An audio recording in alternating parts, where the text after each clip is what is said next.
Hello, adventurers. Welcome to another episode of Our Offbeat Life. Are you dreaming of breaking free from the conventional path to forge your own way? Join us for an inspiring conversation with Kelly Kotanidis, a true pioneer who has woven together the worlds of educating, travel, and entrepreneurship into an extraordinary life. Kelly's journey is a testament to embracing the unconventional, from accidentally becoming a traveling family living in a tent to building successful online businesses. Her resilience and innovative spirit will leave you feeling empowered to refine success on your terms. So get ready to dive into Kelly's incredible story, gain valuable insights, strategies, and motivation for anyone looking to craft a life of purpose and adventure. Kelly, welcome to the show. We just wanna travel the world, the world, the world, travel the world. Thank you so much for having me, and thanks for that really amazing intro. Like, you made me sound really good. Well, you are really good. You're very inspirational. So prior to this, I'd done some research looking at your blog, business in your backpack. But first, you made a decision to travel and homeschool quite a while ago now. Some of your kids have even grown and moved off on their own. So can you tell me, take us back to the moment where you decided to take your passion for travel and homeschool your children? Like, what inspired all that? So we have a really different story from most people. You know, most people do the sensible thing and they go, "Oh, we'll go traveling," and they research and they plan and prepare. So I remember going out for dinner one night with our then 4 children. It would have been in 2006, and saying, "Wouldn't it be great if we could just buy a caravan and go traveling with all of them?" And we loved the idea, but we had 4 kids under 2.5 at the time, so it was not something that we looked at straight away. And then when it got to 2011, we now had 5 children under 8. And we accidentally ended up homeless. So we had given up our rental. We were planning to move back to our off-grid property, and then it sold. So it was really great news because we didn't want to move back there. It had been on the market for over a year, but we now had no plans, and all of our stuff was in storage while we visited our family, but we still had our basic camping gear. So we kind of shrugged and went, well, may as well just go traveling. So we ended up spending 9 months in the tent with our kids, and we had a great time, and that was really the basis of our future travel. So it was unplanned, it was accidental, but it ended up being really fantastic. That is so really cool. That is very cool. And you started in Australia, correct? Yes, that's right. Yeah, so we're Australian. At the time, we were in Australia. We hadn't been overseas at all. It's quite expensive and difficult when you live on a big island. So we spent 9 months in the tent. We settled down again for a bit, and then we ended up buying a caravan. And I think we spent about 4 years in the caravan, all up, on and off. And then it was a few years later that we went overseas for the first time. Wow, very, very, very cool. All right, so that's a good introduction. Now, let's have a little bit of a lightning round here. Get to know you really quickly. So first, um, so coffee or tea? Tea. Cat or dog? Cat overall, I think. They clean themselves. Okay. Yeah, they do. Yeah. City or country? Country, definitely. All right, okay. Pool or beach? Out of the two, I'd say beach, but if you gave me the choice, it would be a creek in the rainforest. Oh, I like that. Okay. Yeah. Would you rather have unlimited time off, but be restricted to a tight travel budget, Mm-hmm. or only have 1 week off a year, but unlimited money to do what you want for that week? No, give me the tight budget any day. I Good. can, I can, I can live with a tight budget. That's fine. I cannot live with limited time. And one of our big problems now, if we go back to work, is always like, "You mean I have to ask for time off? Like, this just seems unfair." So yeah, definitely Spoken tight like a budget, unlimited true time. world schooler. That's it.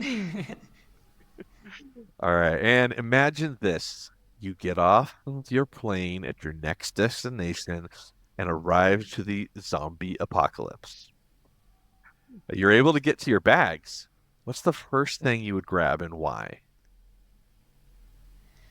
First thing I grab from my bag, see, that's a bit of, we travel with carry-on only. We're very, very minimalist. So I'm trying to think of something that I actually have that would be useful. You know what? I don't think I would have anything at all that would be useful in a zombie apocalypse. Oh, all right. Got So you're clothes, just that's running about for it. it.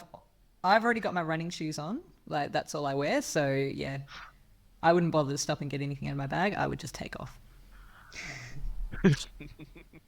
Excellent. All right. Very good. Thank you.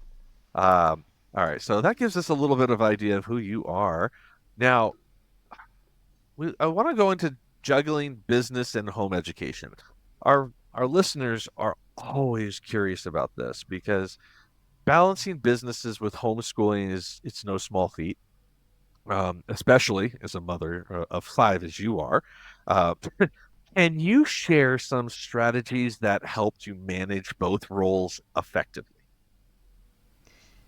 Yeah, so I've burnt out a few times. I actually studied externally full time for 18 months, and at the end of that, I was just a wreck. So that was my taste of normal life, like doing a lot of study, homeschooling the kids, trying to do all of the things. And it absolutely ruined me.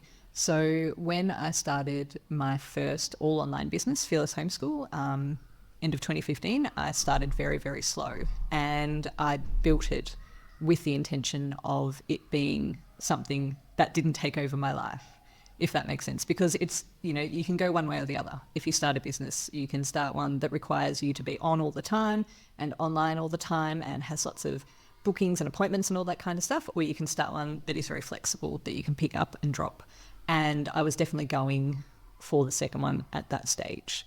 So yeah, if anyone who has homeschooling commitments, caring commitments, who loves to travel, any of that sort of stuff, there's so much automation available. If you set it up right, you can have a pretty relaxed life with that profitable business. And that's a big part of my new business as well, is really helping people sort out that sort of stuff. So, how to do the most useful things, ditching the not so useful things so that you can build a business quickly and easily. And I think if you do that, if you're just doing the right things, if you're always working on your most important tasks and you're not getting lost in the time wasters, that is pretty much all you need to do. That's your most important thing if you can do that every day. So, knowing what the right tasks are is another thing. I find that it is creating high quality content like blog posts, podcasts, YouTube videos, things like that. Creating great products based on what people actually want, and emails. So I find if I do all those things well and consistently, then I'll be fine. Social media though, no, not worth my time bothering. Lots of things like that. Yeah, takes a lot of time, doesn't have a Okay. lot of rewards, in my opinion. It's true. Yeah, I think so. I think you're right about social media. It does. It takes a lot of time. There aren't a ton of fast results, or I mean, you can probably get to a couple extra people that way. But a lot of people that direct marketing, especially like you said with email, that really helps a lot when you're trying to build a Yeah. Well, business and be on the road. yeah, and it's amazing email. It's so much more effective. So say in Fearless Homeschool, I had over 10,000 Facebook followers and I had about 8,500 people on my email list, and I would do experiments and I would send out an email and say, like I'd sell quite a few things and make $1,000 from 2 emails. But if I put up 2 posts on Facebook, I might make 2 sales and make $100. So all of that experimentation over the years showed me that it's not really worth it. Like, social media is not set up to drive traffic to your business. Social media is set up to make people stay on social media so they can look at more ads, basically. Yeah. Yeah. So, business building, this is important, I think, because a lot of world schooling families, they want to know how to make money while they're traveling. And you've been successful with a couple of different businesses now. Fearless Homeschooling was your first one. Am I correct? Did you have that as you were on the road? Technically my second one. So I Okay. did have, from 2007 onwards, I made and sold cloth nappies and tie-dye while the kids were quite young. I had a website I sold online on, it was called like a Congo cart, like a mall with other work at home mums. So yeah, I did do that, but I had to make everything that I sold. So when I started Fearless Homeschooling in 2015, I was very conscious of selling things that I didn't actually have to make one by one. Makes sense. Okay. So you started with this physical business, Yep. very hands-on, making things, marketing it, and shipping it out. That got your feet wet, and it got you interested That's it. into this business world. How did you realize that was going to make that you were going to be able to transition to something else and still be successful, and free up your time a little bit more? I started seeing a lot of people doing it, say around 2012 or so. And, I was going to do that with my nappy business. So I had the idea that I was going to digitize the nappy patterns and sell them and make tutorials. So, online courses were not really a thing, but I was going to do like tutorials that people could get by PDF and they could make their own. I was going to license patterns. So, people would pay me a yearly fee to be able to make my patterns and sell them. So even then I was looking into that. But then, there was not a lot of that going on back then. So that was when I started studying nursing in about 2014, because, even though we had a farm at the time, farm was amazing. And I was saying to my husband, we could start a farm blog. And he's like, no one makes money with this sort of stuff. Like, whatever, it's just a crappy blog. How are you ever going to sell things like that? And I'm like, well, we could teach people how to make worm farms the way we do things. And he's like, whatever, that's not a job. So we both went to study nursing instead. But after we did that for 18 months, and all the placements and the study and all that sort of stuff, he's like, if you can make this online thing work, then make it work, because this life, it's terrible and I don't want to do it. So, I still have no idea what you're talking about, but give it a shot and see what you can do. So yeah, that was really the thing that turned us to that. Very cool. All right. Yeah. And then you sold Fearless Homeschooling. Last So year. that was a process that last year. So that was a process, I'm sure, going through Yeah, that well, process to, it was actually pretty easy because I had a pretty good following. I got it valued online through all those sites like Flipper. And they said to me, look, it's really niche. It's homeschooling for Australians. Try your own audience. You're going to have more luck like that. So I did that. I basically made like a little course that ran everyone through the business and how it worked and the back end and the profit and the costs and all that kind of stuff. And I emailed it to my list, and yeah, I had 4 interested buyers. I had 2 who offered around the same price. Ended up with one who put their final offer in it a bit more, and yeah, she's purchased it and taken it over, and it's been fantastic. So it worked out really well just selling it myself. I did get a lawyer to handle the transfer of funds and the contract and whatnot. But yeah, I did all the advertising myself. that's So it's good to awesome. see. Yeah. That is really cool. Yeah. So you build this list of people that are now invested in you. I'm sure your email list is invested in you personally, not just the business as well. So they were able to relate with you when you were trying to put this thing up for sale, followed your courses, and Yeah. you ended up getting some people to buy. That's awesome. Yeah.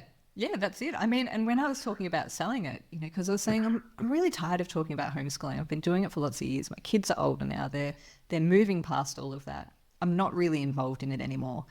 And my husband's like, "Oh, just give it to one of the summit presenters. Maybe no one's going to buy it, or maybe someone will buy it." But he thought maybe I'd make like $500. And when I sold it, he's looking at it going, "Are you serious?" Like, "Oh my goodness, I didn't know you could do this." So yeah, but it was definitely, if you build a good business that someone else can come in and take over, then you're not stuck with it forever. It's just like any other business. You can sell it. And there was nothing physical that went with that sale. All of it was digital. So it was really good to see. Interesting. Very cool. And so now your financial success has moved from Fearless Homeschool, and you've run those summits, but now you create digital products with business in your backpack. Yes. So I've only So tell me started more about that. this year. Yep. So I started on the 1st of January this year. I had a few months off after I sold it and said, okay, I won't start anything until next year. And January 1st came around. I'm like, right, let's get stuck into this. So this is all about teaching parents, homeschooling and traveling parents, how to make money online. So how to come up with a good idea, how to focus on the right things, how to make the most of your time. So I've only been going for 4 months, 3.5 months or something like that now. So there's not a huge amount there, but I do have a free course about choosing a great idea. I've started a podcast. I just launched that, I think. Yeah, so it's making pretty good progress. Tell And people I've the name. got, What's the name of the podcast? Online Business from Scratch. Look, I had to think of that for a second then. I think it's the first time I've actually told anyone verbally. Yeah, so with the podcast, I'm going through how I built it, basically. So for each stage as I went, I've been taking notes, and now I'm turning those notes into a podcast. So, the first episodes are all about, how I chose the topic, why I chose it, how I assessed it. I'm about to record all the ones about when I actually bought the domain name, started the site, all that kind of stuff. So yeah, it's like an over-the-shoulder look. Here's what I'm doing each week. Here's what I'm not doing and why. And so hopefully people can follow along with that and go, oh, okay, that's a good idea. I'll start my email list now. Or, okay, maybe a podcast is better for me than doing Instagram or something like that. So yeah. Mm-hmm. So your workshop probably covers this, but what is like the number one thing that people are missing or forgetting to do when they are looking to start a business as a traveler? I think for online business in general, the number one, I'd say you've got two big mistakes. The first one is having too broad a topic. So most people find it really, really hard to narrow down and niche down. But it's really, really important because you need to be able to stand out. Like everything is so saturated that there has to be something about you. People need to look at you and go, that's it, they're talking to me. So my homeschooling business, it didn't really take off until I decided to focus just on Australians. So it seems counterintuitive. You think, oh, you're cutting out the entire rest of the world and you're focusing on this small market of maybe 10,000, 15,000 families. But it did so much better as soon as I did that. So I think having a really focused topic and audience is the first thing. It's like I've heard before, the riches are in the niches, but it's not Yes. just that. It's finding yourself, I think, because if you can sell yourself, you can sell a product, and if that product is you Yeah. or revolved around something that you are passionate about, you're gonna love it even more, and you're gonna put your time and effort into it. Yeah, that's it. That's it. And I think I've always had, I've always had products, but I've never been an influencer, if that makes sense. And I find that is a huge relief for most people to hear as well, because a lot of the online marketing stuff you see, it's all about people, becoming influencers. You've got to put all these videos up and you've got to show people your amazing life. And if they see your amazing life, then they'll want to buy something from you that shows them how to live that, and that's one way of doing things. But if you don't want to be online all the time and you don't want to constantly be taking videos and sharing your life, then a lot of people left go, what do I actually do? So I found with the homeschooling site, I didn't need to do that. It was all about creating basically good educational content for other people. And it actually came in really handy when I sold it because it wasn't solely based on my personality. So, the people who were buying it, they were concerned. They're like, what do you think? Will it go downhill without you at the helm? And I'm like, look, the summer presenters, they don't care who's at the, who's holding the reins, really. Like, you'll do just fine. And that's proven true as well. So the new owner has been able to come in and, obviously they're still getting used to things and all that, but they pulled off a really great summer just recently. So That's yeah, it's good to see. That's If good you to have hear. something you love and that you know about and that you can teach people about, then that's pretty much all you need. all right. Well, that definitely, I think that really helps inspire a lot of people that are on the fence about this lifestyle because of a business. I mean, and reach out to Kelly. She's got some really good stuff on that. Let's switch gears for a second, move more into world schooling, like some of your Okay. insights. So, Okay. transitioning to world schooling presents its own set of challenges and opportunities. How has your educational approach evolved with world schooling your two youngest children that are still with you? So we started Worldschooling with all 5 of them. We spent 8 months in Europe and then some time in Malaysia and then New Zealand. We hiked the Te Aroa Trail, or a chunk of it, with all 5 of them in 2018, 2019. But for us, I think we were already homeschooling, so not that much changed. So we were Okay. already We were already doing a pretty sort of relaxed, interest-led way of learning. So the kids continued on with that. And, you know, instead of being at home and doing our hobbies and having our animals, then we added in visits to historical sites and famous buildings and got to experience other cultures and all of that. So in many ways, it just enhanced what we were already doing, but it was not a difficult transition, because it was not like we were going straight from full-time school, full-time work, to suddenly being thrown into this full-time, altogether responsible for everything life. Yeah, definitely. Farm type life leads a lot to homeschooling and to learning. Kids learn a lot from Yes. everything that's going on because there's so many animals, there's so many chores, there's so many nature stuff going Yeah. on. Um, some of my best memories and some of my best things were going to my grandparents' farm as a kid. So Yes. Yeah, taught me that's it. so And we're much. going back to that in May, so that's really good to be able to do that. Okay. What about life after homeschooling for these three that have moved back? It must be fascinating to see your oldest child transition into an adulthood after being homeschooled. So could you share that journey about how they've adapted post homeschool education? Yeah. Yeah, well, this is always a big worry, isn't it? When you homeschool, it's like, Yeah. what are they going to grow up to be like? There's not a lot of examples out there, and especially when we started, you know, around 2007ish, I think we decided to homeschool. There were not a lot of teens or adults or anything like that, so we were just sort of like, okay, we'll give it a shot and see how it goes. So yeah, I have 3 adult children now living at a home. The other children call my eldest the poster child, usually with a bit of good-natured eye roll. She started a nursing degree at 17. She finished it at 19 with great marks, and she's currently doing a nursing graduate program in the neonatal intensive care unit. So Oh, she lives in a wow. share house with a great bunch of people. She has a big circle of friends. She's played frisbee for the uni and the state teams. And she walked solo across Tasmania when she was 17, and she has the fastest known time for that. So she is your typical high-achieving, hard-working eldest child in a large family. My next 2 daughters, they're twins, they're 19, so they do pretty much everything together. They went to uni for a semester at 17. I think it was mostly to hang out with their sister, but it wasn't for them. So they now live in North Queensland. They have really interesting lives. They work on the sugarcane harvest, so on the little yellow cane trains. They're pretty fun if you Google them.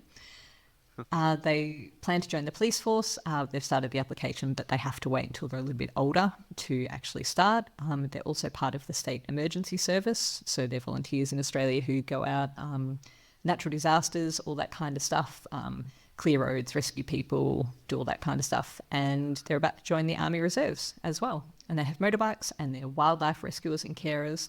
So yeah, they're always doing lots of really interesting stuff. So yeah, it feels like even though we didn't have any idea what we were doing, and homeschooling Worldschooling stuff was just a big experiment. You know, and like most parents, we look back and go, oh, I suppose we did an all right job, but it probably wasn't fantastic. Overall, we've somehow managed to end up with 3 really amazing adult children so far. That's outstanding. That's outstanding. And how much of their education was in a traditional environment? None.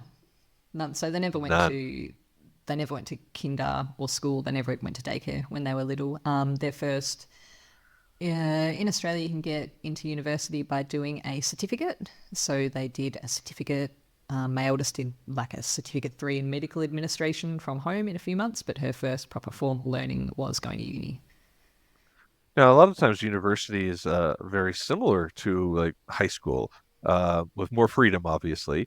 Okay. So how did they transition from that homeschool life into university? Well, I've always found in Australia, high schooling is quite different to university. So I felt really ripped off when I first went to uni, because all the ways I'd learned to write essays were all completely wrong. I had to learn completely new ways. Like you said, you got a lot more freedom. The lecturers won't chase you up. They'll just let you fail.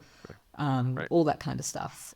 So yeah, she was, I mean, she's very motivated. She's very driven. She's quite smart. I know the first semester was a bit stressful for her, but we actually all moved to Tasmania with her. I helped her out whenever she needed it. But yeah, she did all the university sessions on how to write your essays and how to do how to study and all that kind of stuff. And after the first semester, I think she was doing pretty well. So, yeah, or she did well in the first semester too, but after the first semester, she kind of relaxed a bit and went, okay, I've got my head around this now. And by the end of the first year, she was like, okay, I've got this. I've just got to do this over and over again until I finish the degree, basically. Outstanding. I love to hear those kinds of success stories, especially from the kids that have grown up in this lifestyle, with mine own being a tween. We're going to be experiencing that eventually too. So, Yes. Yeah, that's it. well, now also in our previous conversations, you mentioned uh, recent undiagnosed neurodiversity. Yeah. Tricky Can you word, that one. explain more about that, and how that came about, and how that has influenced your current travel? Yeah, so I was diagnosed with autism last year, quite unexpectedly. I wasn't even looking for a diagnosis. I had not considered it. I just happened to be friends with a psychologist who is also, high achieving female who struggles with everyday life, and was also diagnosed in her 30s. So yeah, that was an interesting surprise, but it was really great. It was like a light bulb moment. So I was like, that's why I'm the way that I am. Finally, here is a box that I mostly fit into, and here are some great strategies that will actually work with my brain. So I think overall we've been reasonably good at making our life suit us. So we haven't ever really been worried about doing things quite differently to other people if we think it's right for us. And with 5 kids and a bit of neurodiversity and with the kids as well, there are a lot of things we were already doing that suited me quite well too. So things like slow travel, we very rarely stay less than a week somewhere. We have a bit of a daily routine. We eat the same sort of foods. We stay in apartments most of the time instead of hotels or backpackers, so all of these things keep our travel pretty low stress. But I've been surprised at how good some of the insights have been to make small changes that have made a huge difference, like earplugs. Like earplugs have been amazing. So I didn't realize auditory sensitivity affected me a lot. So, I got earplugs, I got my noise cancelling earbuds, and all of a sudden I can deal with flying and bus trips and dog barking at night. All these things that used to really bother me just don't anymore. And it was really that simple. But beforehand, I didn't realize, I knew I hated flying, but I didn't realize that the noise was a really big part of why. So yeah, it's been pretty good overall. So the diagnosis helped you research and find more ways to cope with the things that had already been bothering Yes. you. Is that the right word, bothering? Yeah, that's fine. Yeah. So that's really interesting, because I'm the opposite. I think I like the fast travel myself, because I'm ADHD myself, diagnosed Okay. as a kid. So I grew up with low attention span, and I'm ready to move quick. I like to see and do, which is quite Yeah. opposite from what you're experiencing. So Yeah. Well, I'm when I'm pretty sure staying I've in a got place too ADHD long, as it's different. well. Yeah. Oh, Like so I you have tick a all the little bit of boxes. both. Yeah, I have a Oh little bit of boy. both. So they fight with each other. So that explains why, like, say, I really, really love novelty. That's the ADHD bit going, like, let's go out, let's do stuff, let's do new things. But then the autistic bit is like, I don't know, maybe we could just stay here and, and hang out and be quiet for the day. And, the ADHD bit is going, I hate routine. I like things to be spontaneous. And then the autistic bit is like, I really need a routine. So yeah, it was even really good finding that out and going, that's why I never understood why, I want a routine, but then I try to do one and I actively resist it, drive myself nuts. So yeah, it has been really good overall. So, what would you want to say to folks out there listening who may have some kind of neurodiversity, whether it's autism, ADHD, something along those lines, and are thinking about getting into this lifestyle, or have a child in that realm that are thinking about getting into this lifestyle? Um, I think you just have to find ways to make it work for you. So, if that's needing a lot of quiet time, a lot of downtime, you can do all that. There's no rules that say that you have to travel fast or you have to go to busy places or you have to couch surf or do any of those things that would put a lot of people off. Yeah, if you need to go to countries that have similar ways of eating to you, then because you like your food to be certain ways, then just do that. Like it's not a bad thing. It's not a moral failing or anything like that. Just do it the way it suits you. Like even within all that, even catering for yourself, there's still going to be lots of fantastic things to do. I totally agree. That's a really good way of putting it. I mean, people want to travel, and there are different ways to travel and see things without necessarily going to the loudest parties, the biggest carnival. I mean, I'd like to see carnival, but I'm okay seeing it on TV rather than going there in person. That's it. That's it. I mean, we're in bed by 9 o'clock every night. That's fine. All right. So then we covered a lot of this stuff with your businesses, but I know that I wanted to talk to you a little bit more about business in your backpack as a course, as a whole venture. Now, how do you think it's going to help empower home educating parents to transform their knowledge into digital products? Well, for the last few years of running the homeschooling business, I was actually spending more time talking to people about business and strategy than I was about homeschooling. So, I've already got quite a few years experience in this, and it's a topic my mind loves. Like I love having lots of ideas and looking at data and strategy and experimenting. And it does just help people so much. So, we were talking before this about your plans to come with Australia and how expensive it is. So, Australia's having an economic crisis and a housing crisis. And it's really hard for families at the moment to, just get by day to day. So, the skills needed to make money just from your head at home are really, really valuable. And having people say to me like, oh my goodness, my business is finally making money, or now I can actually afford to homeschool my kids now and pay my mortgage, it's really rewarding. So yeah, like that's basically the aim. So we're aiming for businesses that enable us to live the lives that we want to live, to spend time with our families, to have the flexibility and financial security to do that. And that's whatever that is for people. For some people it might be they just want to earn $5,000 or $10,000 a year. For some people it might be they want to earn $100,000 a year and go traveling full time and all that kind of stuff. And all of those things are really possible online. So yeah, it's good. I love it. I love helping people make those sorts of changes by doing something I enjoy. So it's been really great so far. Very good. I know it is very new. Do you have any case studies that you'd like to share? Tell people like this is what this person experienced, and your experience may be similar or different. So I don't have specific numbers from this person, but one of my summit presenters, had a blog for a lot of years, was not making any money from it. Now she has a membership. She's making affiliate income. She's doing one-on-one consults with people, all about books, all that kind of stuff, and a lot of that has been me pushing her, and saying, okay, well, what about you do this? And what about you do that? And that's really good to see because she is having an absolute ball. She is a mum of 10. So she doesn't, she has not really ever worked outside the house. And so it's wonderful to see her gain the confidence from that too, of going, oh, okay, well, all of this knowledge that I've gathered at home over the years is actually valuable to other people and I can help them and their children and all that sort of stuff. So yeah, it's really nice to see people do that. Very cool. Very cool.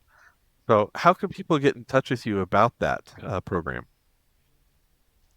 So I don't have a set program at the moment. I've been, because we're traveling at the moment and it's probably our last trip for a while because our teen boys are going to want to, settle down in Australia. So, from May onwards, we're back to normal life for a bit. I do have a free course. It's called the Business Idea Blitz. And I think it's better than any of the freebies out there about choosing your business topic. And I have had people say that it's better than some paid resources they've done. So, that's really your foundation is choosing the idea. Highly recommend you go and do that. Sign up for that via email, go through the course, got videos, all sorts of stuff, activities to do. And then you will find out when I'm ready to do an actual course or program. So, and this is good business advice too. I will generally talk to people about what they want to need. I will come out with a plan and an outline for that and then send it out to people and go, okay, I want to make this thing. It's going to be worth a lot more money in the future, but if you pay me $50, 10 people can go through it with me. Now I'll give you heaps of one-on-one attention, and, we'll make something that suits you. So it works really well for all of us. They get lots and lots of help for a really good price. I get lots of feedback, and I'm actually creating the stuff that people want, because that could probably be your other big mistake that I forgot about before, is that people just create stuff in a vacuum and then they put it out there and no one buys it, and it's very demoralizing, and it's a big waste of time. But if you create it along with people, then you've already tested it, the people want it. So yeah, that's what I'll be planning to do from probably about late May to June with something. So if you're interested in that, go sign up for the freebie. Then you'll be on my email list, and then you'll find out all about it. Excellent. When I'm back and ready. Excellent. All right, well, folks, that's Business Idea Blitz. We'll have the link to that in the show notes, as well as how to get in touch with you on this. So that's great. Now, I also wanted to know a little bit about your educational insights, because with your extensive experience in homeschooling, worldschooling, what advice would you offer parents contemplating this educational path for their children? I would say that it is, it's definitely a valid choice. A lot of people think that it isn't. I would also say that it's probably best for younger children. So unless teens are personally interested, I find that they don't get a lot from it. So my older children have not been as interested. By about 13, 14, they're shifting to wanting to move into adult life. So they want their social groups, they want to get work, they want to get qualifications. They really want to start that transition into adult life and not just hang around with us all the time, which is completely fair enough. So, my teens have always been good sports, but they'd rather not. And like I said, this will be our last trip with them. We'll be going back with the express goal of transitioning both of them into their adult life. So I would say don't expect kids to love it. That's perfectly okay. Travel isn't for everyone. But for younger children, I found that they would get excited about nearly everything.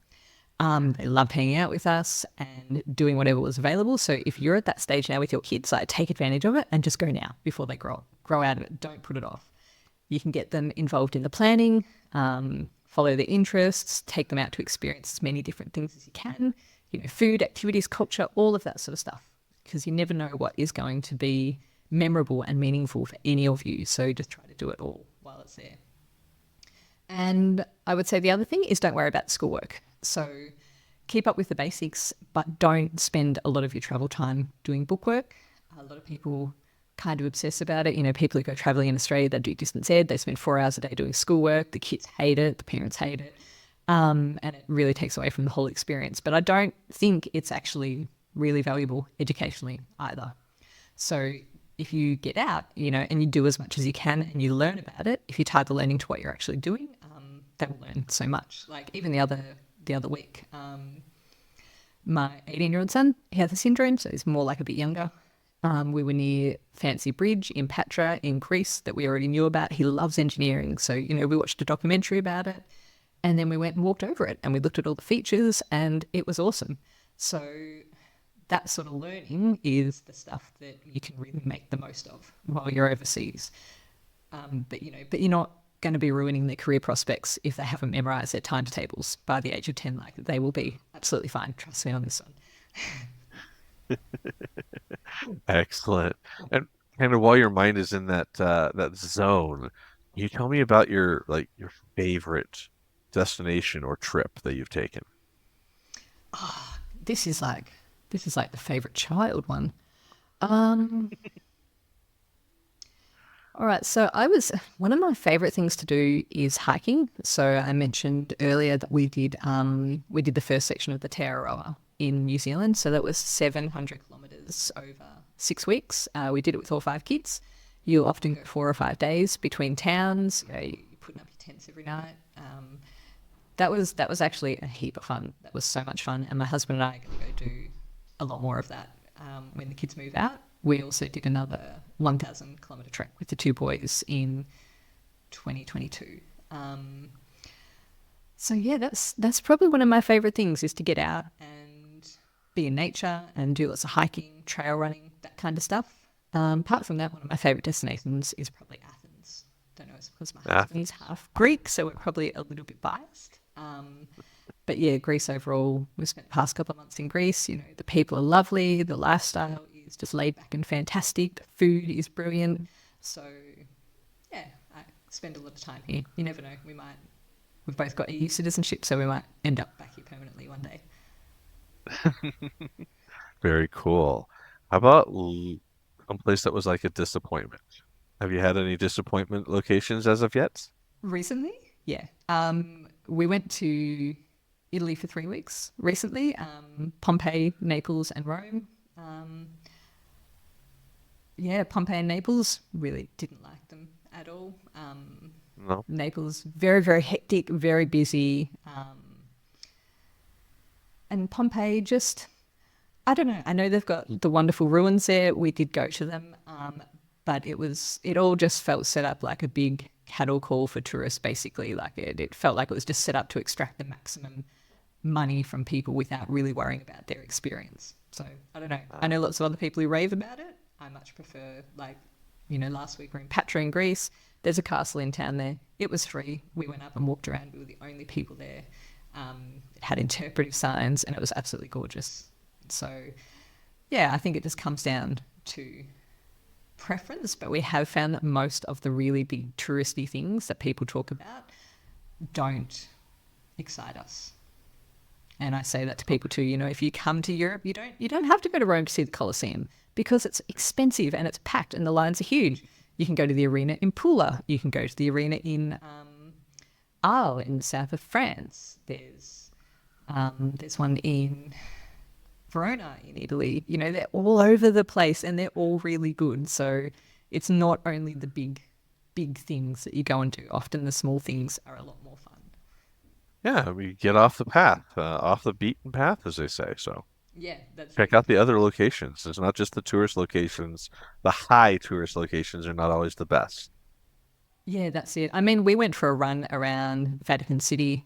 I think it was an hour before the museums opened, and there were already about 500 people in line to go see the Sistine Chapel and all that kind of stuff. We're like, no way. We'll look at some photos of it. Yeah. Yeah. So then, tell me, how have you discovered your purpose through your travels? Like, and how has it evolved? Okay, so I wouldn't say we've discovered our life's purpose or anything huge like that. I do think that expecting to do that from travel is a high and probably unrealistic expectation. But I think overall we need purpose in our day-to-day life. So it can be hard to have that while traveling. You know, you lose community, you lose most of your hobbies, and while you end up with a lot of photos and memories, you don't have a lot of other tangible things as a result. So we always look at what we can do while traveling. So obviously I've got my business, I work on that. We do a lot of running. So we're doing a marathon next week and it's the 5th running event that we have done over here, which gets us out and about and seeing lots of different stuff, you know, both for the events and also for the training that we do. My son does online chess tournaments. We do online courses. We did plan to get a car here and go do workaways, but that didn't work out. That probably would have been pretty fun.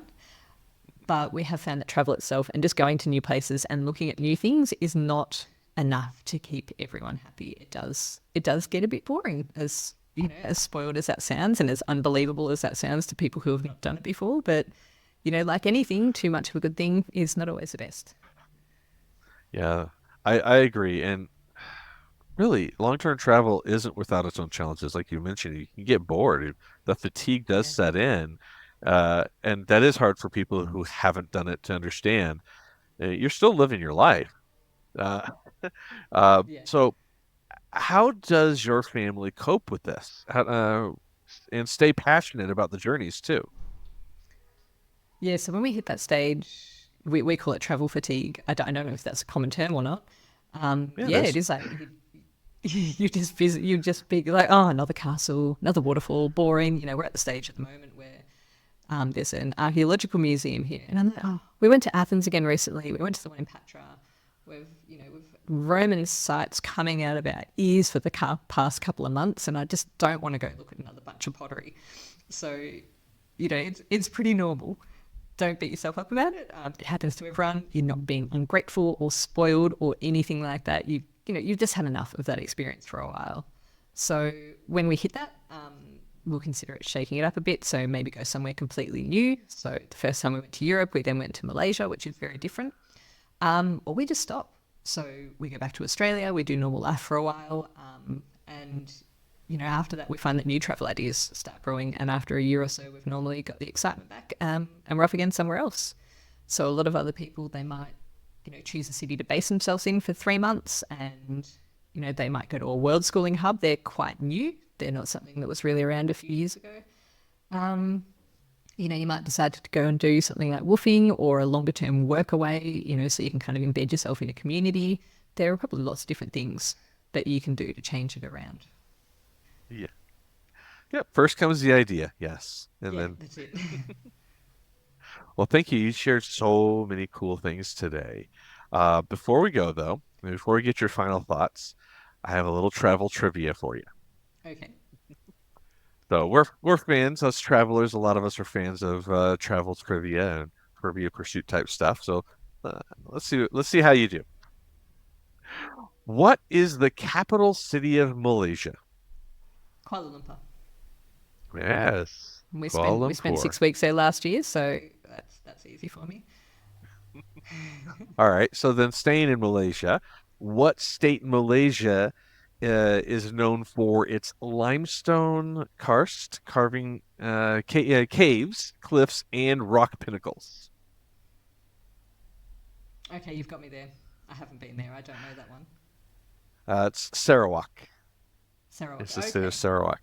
Yeah. Yes. So now you got to go back, check out these. These are really amazing. So Yeah, I really want to do more of Southeast Asia. So just my husband, being part Greek, is like, Greece, Greece, Greece. I want to go to Greece. And I've said next time, no, we're going to Southeast Asia. So there you go. All right. So then, what is the capital of Greece? Athens. Athena. Yes. All right.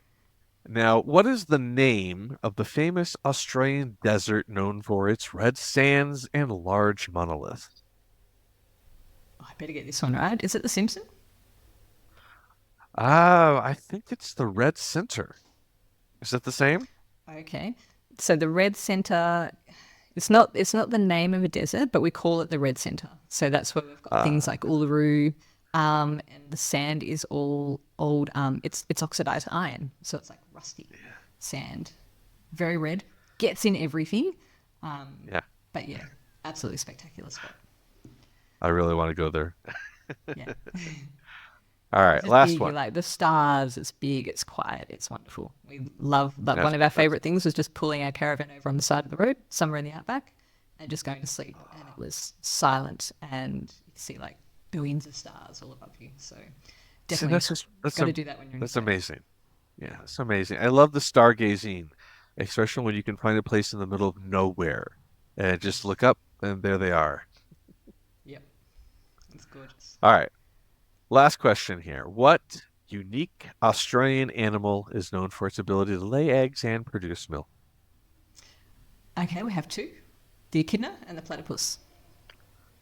Very good. You got the bonus for remembering both of them. Yeah, well, homeschool kids in Australia, and like I said, my twin daughters are wildlife carers. They're animal obsessed. So, yeah, I'm even here in Europe sending them videos of the birds and going, "What sort of bird is this?" And they're like, "That's a Eurasian magpie, mum." So, yeah, Yeah, my son is huge into animals and fauna, so flora and fauna, both actually, because we even have an app called Seek by iNaturalist, which is amazing because we just take it everywhere we go. We don't know what that is. We check it out. We can learn about it. It's so cool. yes, yeah, yeah. There's some amazing stuff like that now. Yeah. All right. So some closing thoughts from you then. Uh, Deciding to adapt your business to support overseas travel has involved facing your fears, embracing the unknown, all of the above. So could you share how you've navigated those fears and what advice you have for others facing similar decisions?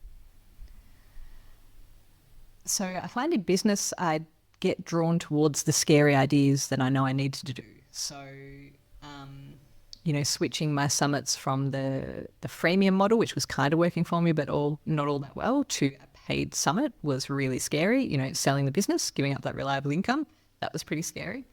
But when I know I need to do them, to make myself do them, I often get other people involved as soon as possible. So, for the summit, that meant, okay, I'm going to approach presenters and tell them it's on. I'm going to get sponsors and, and pitch them this idea and say, give me money, even though I don't know if it'll work. And once they're involved, I had to make it happen. So I had to go all in and make it work to avoid embarrassing myself, but also for them because, I wanted them to get great results from their workshop and their sponsorship and whatever. So yeah, it's terrifying when you create something and you're putting it out there. It's like putting out a pig, and it can be really, really scary because people, they might just not be interested. They might think it's rubbish. You just don't know. But yeah, so like I said, with courses before, I'll do the outline and say to the audience, hey, do you want to test this with me? And then I have to finish doing that. So I did that with my homeschooling course, and that meant that I had to do a module each week for 8 weeks because people were waiting for it, and I got it done. It's outside accountability. Like, it's really, really, really easy to huddle over your computer and create in a vacuum, but it's boring. It's often ineffective, as I mentioned, because you're not necessarily creating something that people want to buy. But if you get others involved, if you put a public due date on it, then you have to make it happen. Like, even when you're scared, you just have to grit your teeth and keep on moving. You can't get stuck. And I find that it is never as scary as I think it will be. And it's usually a lot of fun and really rewarding. So yeah, so I just keep doing that. I just keep making myself to do these things, and it seems to work out in the end.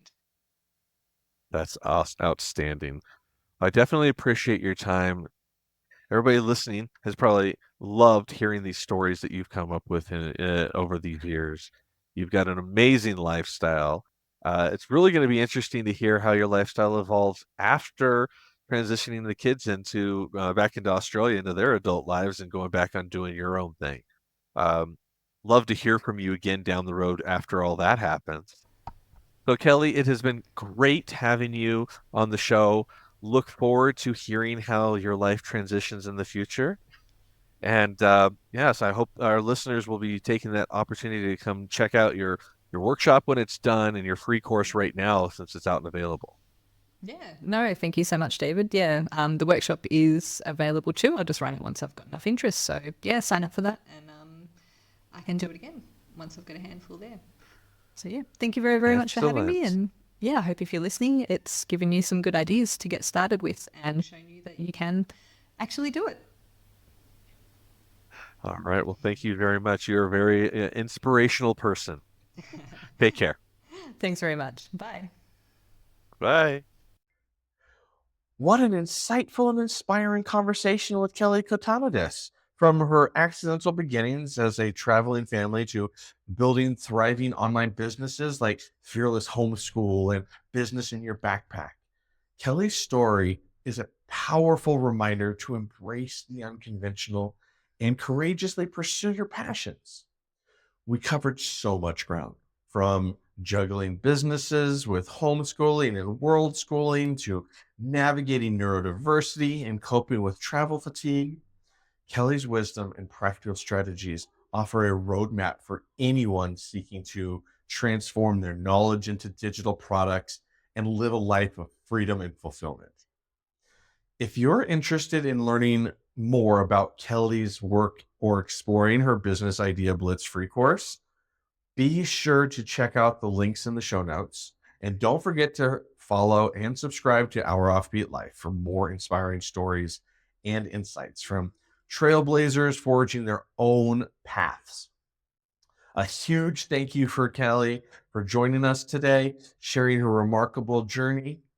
Until next time, keep exploring, keep creating, and keep living a life on your own terms. Take care.